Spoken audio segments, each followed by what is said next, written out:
Pode ir. Tá torto. Ô tio, você quer que eu faça o quê? O pé torto? Puxei. Ele não arruma mais. Aí. Agora Aqui sim. tem que travar então.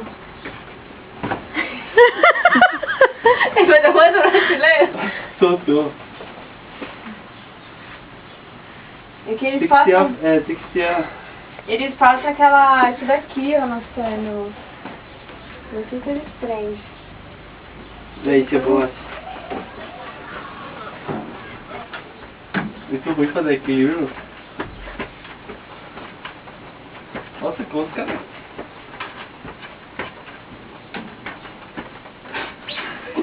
Não consegue puxar a mão. Não, calma aí, tem que pegar o equilíbrio. Ó, Pegar a mãe, ok? não vai, ó. O bagulho... Ó.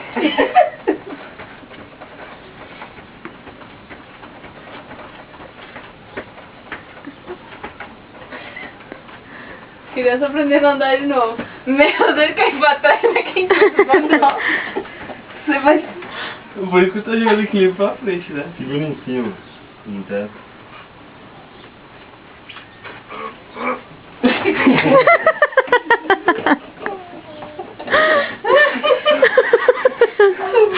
Tá vendo como tá ruim?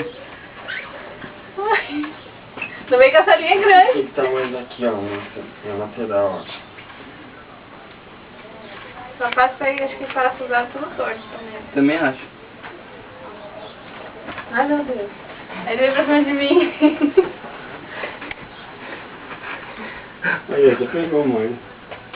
Ah, peguei. Tô já levantando essa Meu, parte. cuidado com esse vidro, pelo amor de Deus. Desistiu? Desisti, mano.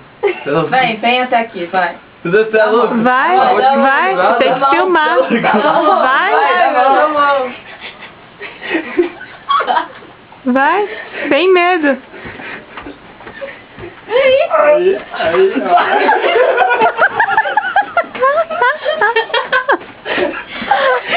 Calma, desiste a aqui dentro. Aí ele ficou com medo, porque ele tava indo certinho. Então ele certinho.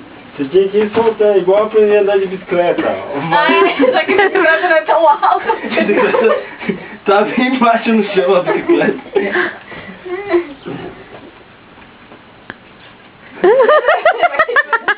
Tenta equilibrar o corpo, fica reto. Não dá, mano. Tenta ficar de pé. Ó, os borrachas embaixo tá meio torto, parece. Ai. Aí ela fica assim, ó. Ó. Tá vendo? Aí na hora que você vai andar, ela pra frente. Vai te chamar aí. Vai se acontecer um troço. Foi bem, melhorou bastante. Tem que pegar uma mais baixa. Vamos treinar com baixinho. Fazer o em casa, faz em casa.